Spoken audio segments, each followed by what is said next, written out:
दोस्तों, स्वयं माता दुर्गा जी ने कहा है, जो भी स्त्री नवरात्रि के दौरान कर लेगी ये दो छोटे से काम, उसके जीवन के हर कष्ट को मैं शीघ्र कर दूंगी खत्म, खुशियों से भर दूंगी मैं उसका घर, उसकी हर मनोकामना को मैं कर दूंगी पूरा। दोस्तों, आपकी जानकारी के लिए बता दें, 15 अक्टूबर 2023 दिन रविवार से शारदीय नवरात्र शुरू हो चुकी है। इसका जो समापन होगा वो 23 अक्टूबर दिन सोमवार को होगा। इस बार शारदीय नवरात्रि पूरे 9 के 9 दिन की होगी, ना एक दिन कम ना एक दिन ज्यादा। दोस्तों, हमारे हिंदू धर्म में शारदीय नवरात्रि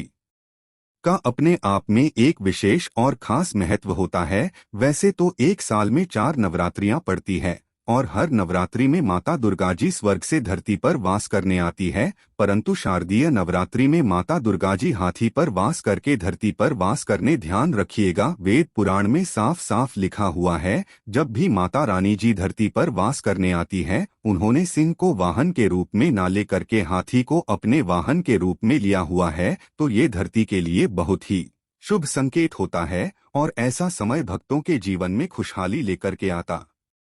है। दोस्तों, एक साल में 4 नवरात्रियां पड़ती है, परंतु हमारे हिंदू धर्म में नवरात्रि सबसे ज्यादा फलदायी नवरात्रि होती है, क्योंकि इस दौरान माता रानी जी बहुत ही ज्यादा प्रसन्न मुद्रा में होती है, अपने दोनों हाथों से अपने भक्तों पर कृपा बरसाती हैं और शारदीय नवरात्रि के दौरान की गई पूजा साधना क्रिया कभी भी खाली नहीं जाती है। इस दौरान कोई भी व्यक्ति यदि माता रानी जी के लिए व्रत रखता है, पूजा पाठ करता है, तो उस व्यक्ति के लिए स्वर्ग के दरवाजे खुल जाते हैं और माता रानी जी की असीम कृपा उस व्यक्ति पर सदैव बनी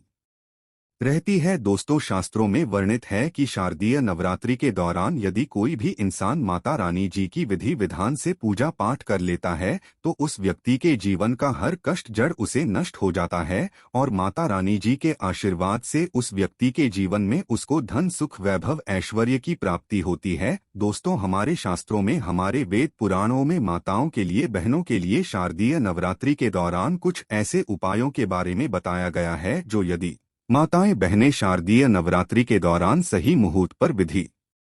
विधान से कर लें, जिसके बारे में आज के इस वीडियो में हम आपको बताने जा रहे हैं, तो ऐसी महिलाओं को, ऐसी कन्याओं को शीघ्र ही माता रानी जी का वो वरदान और वो आशीर्वाद मिल जाता है, जिसके पश्चात उनके जीवन के हर प्रकार की परेशानी खत्म हो जाती है और माता रानी जी के आशीर्वाद से उनके जीवन में अपार खुशियां ही खुशियां आती है। देखिए दोस्तों, वेद पुराण में तो साफ साफ यहाँ तक लिखा हुआ है कि यदि किसी भी नवरात्र के दौरान माताएं बहनें माता रानी जी को सच्चे दिल से पुकारती है, तो माता रानी जी उनके घर पर अवश्य जाती हैं। उनकी केवल एक पुकार पर ही उनके जीवन के हर कष्ट को जड़ से नष्ट कर देती है। और यदि शारदीय नवरात्रि के दौरान माताएं बहनें वेद पुराण के अनुसार वो उपाय कर लें, जिसके बारे में आज के इस वीडियो में हम आपको बताने जा रहे हैं, तो मान के चलिए माता रानी जी के आशीर्वाद से माताओं बहनों के परिवार के जीवन में एक चमत्कारी और सकारात्मक बदलाव आ सकता है। दोस्तों, चाहे आप पुरुष हैं चाहे महिला है, आज के इस वीडियो को बहुत ध्यान से लास्ट तक, अंत तक बिना भगाए देखिएगा, क्योंकि आज के इस वीडियो में हम जानकारी आपको वेद पुराण के अनुसार देने जा रहे हैं। और यदि आपने इस जानकारी को प्राप्त करके नवरात्रि के दौरान 2-4 मिनट का समय निकाल करके उन उपायों में से एक भी उपाय कर लिया, जिसके बारे में आज के इस वीडियो में हम आपको बताने आ रहे हैं, जिसके बारे में हमारे वेद पुराणों में, शास्त्रों में लिखा हुआ है, तो आप अपने जीवन की कितनी ही बड़ी समस्या में फंसे हो, कितने ही बड़े दुख का सामना कर हो और कितने ही बड़ा कष्ट आपके जीवन में हो, माता रानी जी के आशीर्वाद से आपके जीवन की हर प्रकार की दुविधा से आपको अवश्य मुक्ति मिल जाएगी। और इन उपायों को करने के पश्चात मान के चलिए, न केवल आपके बल्कि आपके पूरे परिवार के जीवन में एक चमत्कारी और सकारात्मक बदलाव आएगा। फिर हम आपको इस वीडियो में बताएंगे कि नवरात्रि के दौरान वो कौन सी ऐसी 2 चीजें हैं जो यदि किसी भी घर की महिला कन्या कर लेगी, तो मान के चलिए माता रानी जी की असीम कृपा उस महिला पे, उस कन्या पर सदैव बनी रहेंगी। माता रानी जी के आशीर्वाद से वह महिला, वह कन्या अपने जीवन के हर प्रकार के कष्टों से मुक्ति और इसके जीवन में माता रानी जी के आशीर्वाद से उसको बहुत एक सुखों की प्राप्ति होगी। इसीलिए इस वीडियो को लास्ट तक अंत तक न केवल अपने लिए बल्कि अपने पूरे परिवार के भले के लिए देखिएगा। और यदि आप चाहते हैं कि माता रानी जी की कृपा सदैव आपके और आपके परिवार पर बनी रहे, माता रानी जी के आशीर्वाद से आपके जीवन में धन की वर्षा हो और आपको कभी भी अपने जीवन में किसी भी प्रकार की परेशानी का सामना न करना पड़े, माता रानी जी की कृपा से आपके घर की बरकत हो, आपके घर की उन्नति हो, तो दोस्तों पूरी सच्ची श्रद्धा और पूरे विश्वास के साथ कमेंट बॉक्स में जाइए और शीघ्र नारा लगा दीजिए जय माता दी, जय माता रानी जी की। और यदि आप माता रानी जी के सच्चे भक्त हैं तो इस वीडियो को लाइक करना मत भूलिएगा और एक काम कीजिएगा, कमेंट बॉक्स में अपनी राशि भी डाल दीजिएगा। आपकी राशि के अनुसार कोई भी ऐसा उपाय होगा जो शारदीय नवरात्रि के दौरान आप करके लाभ पा सकते हैं, वो आके हम आपके कमेंट के रिप्लाई में बता देंगे। परंतु आपसे हाथ जोड़कर के निवेदन था, वीडियो लाइक करना मत भूलिएगा। तो यदि आप महिला हैं, यदि आप कन्या है, तो कुछ ऐसी गलतियां हैं जो वेद पुराण के अनुसार आपको शारदीय नवरात्रि के दौरान भूलकर भी नहीं करना चाहिए, वरना माता रानी जी आपसे रुष्ट हो जाएंगी और कभी भी आपके घर पर वास करने नहीं आएंगे। तो वो कौन सी गलतियां हैं जो आपको शारदीय नवरात्रि के दौरान नहीं करनी चाहिए? तो सबसे पहले तो आप इस बात का ध्यान रखिएगा, यदि आप अपने घर पर कलश स्थापना करने जा रही है, यदि आप अपने घर पर माता रानी जी के लिए अखंड ज्योति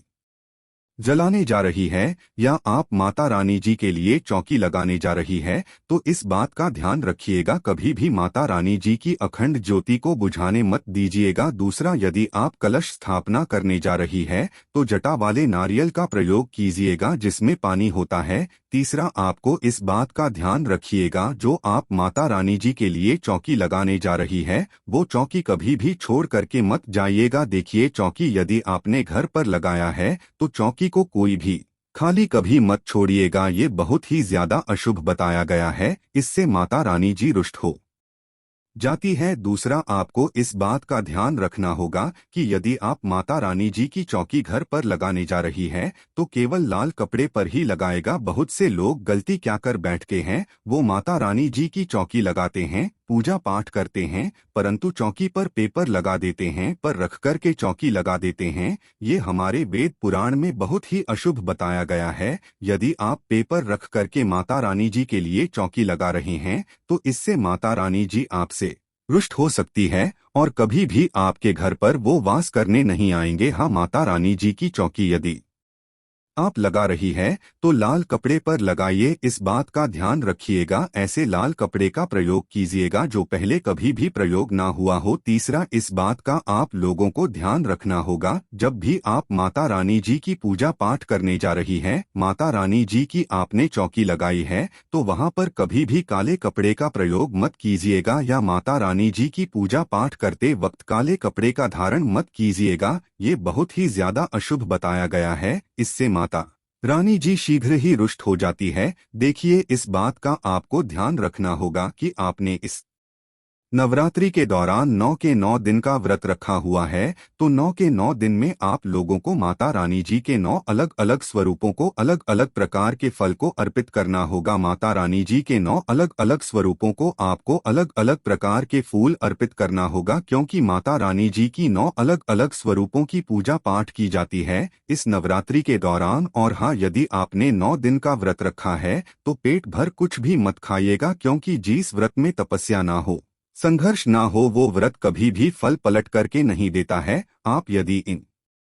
बातों का ध्यान तो माता रानी जी की कृपा आपको अवश्य मिलेगी। नवरात्रि के पूरे 9 के 9 दिन में घर में किसी भी व्यक्ति को ना नाखून काटने दीजिएगा, नाखून काटने वाली मशीन का प्रयोग करने दीजिएगा, ये बहुत ही ज्यादा अशुभ बताया गया है। इसी प्रकार से आप लोगों को इस बात का ध्यान रखना होगा कि माता रानी जी की पूजा में किसी भी तरीके के चमड़े की चीज का प्रयोग मत कीजिएगा। देखिए, होता क्या है, बहुत सी माताएं बहनें नवरात्रि का जो व्रत रखती हैं वो माता रानी जी के मंदिर जाती है, चौकियों पर जाती है, तो आप लोग इस बात का ध्यान रखिएगा, कृपया करके आप लोग कभी भी माता रानी जी के पंडाल पर जा रही है तो आप किसी भी चमड़े वाली चीज का प्रयोग मत कीजिएगा, जैसे पर्स हो गया, बेल्ट हो गई, चप्पलें हो गई। चमड़े वाली चीजों से आप लोगों को दूर रहना होगा। इस बात का आप लोगों को विशेष करके ध्यान रखना होगा। और आप लोगों को इस बात का ध्यान रखना होगा कि यदि आप नवरात्रि के 9 दिन का व्रत रख रही हैं तो कृपया करके दोपहर में सोएगा नहीं। नवरात्रि के 9 दिन कभी भी दोपहर में सोया नहीं जाता है। यदि आपने व्रत रखा है तो ये कुछ ऐसी बातें हैं जिनका यदि आप लोग विशेष करके ध्यान रखेंगे तो आपके जीवन में आपको किसी भी प्रकार की परेशानी का सामना नहीं करना पड़ेगा और माता रानी जी की आपको कृपा भी मिलेगी। आपके व्रत का पलट करके आपको करोड़ों गुना लाभ मिलेगा। अब वो कहाँ से है जो आप व्रत के दौरान यदि करेंगी तो माता रानी जी का आपको आशीर्वाद मिलेगा। तो सबसे पहले आपको इस बात का ध्यान रखना होगा कि यदि आप माता रानी जी के लिए 9 दिन का व्रत रखने जा रही है तो आपको लाल कपड़े पहन करके माता रानी जी की पूजा करनी होगी। देखिए, माता रानी जी को लाल रंग बहुत ही प्रिय है। यदि लाल रंग का प्रयोग करते हुए आप माता रानी जी की पूजा पाठ करेंगी तो आपकी पूजा सिद्ध भी हो जाएगी और आपका पूजा का पलट करके आपको करोड़ों गुना लाभ मिलेगा। दूसरा, आपको इस बात का विशेष करके ध्यान रखना होगा, जब भी आप माता रानी जी के लिए पूजा पाठ करने जा रही हो तो पूजा पाठ करने से चौकी के पास थोड़े से गंगाजल का छिड़काव कर दीजिएगा। गंगाजल का छिड़काव करने के पश्चात ही माता रानी जी की पूजा पाठ कीजिएगा। ये बहुत ही ज्यादा शुभ बताया गया है। तीसरा, यदि आप माता रानी जी की पूजा में माता रानी जी को लाल गुड़हल का फूल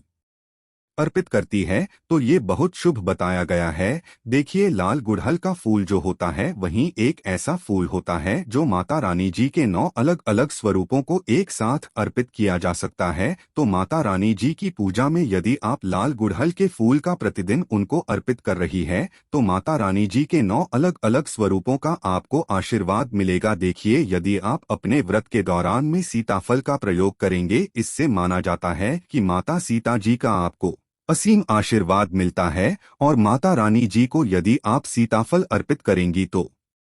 इससे भी आपको माता रानी जी का आशीर्वाद मिलेगा। तो ये कुछ ऐसी चीजें थीं जिनका आपको ध्यान रखना है और नवरात्र के दौरान करना है और आपको माता रानी जी का आशीर्वाद भी मिलेगा, वरदान भी मिलेगा और आपके जीवन में आप बहुत खुश रहेंगे। आशा है कि आज की इस प्रस्तुति में बताई गई जानकारी आपको अच्छे से समझ आ गई होगी। वीडियो अच्छा लगा हो तो एक लाइक अवश्य कर दें। वीडियो के अंत तक बने रहने के लिए धन्यवाद।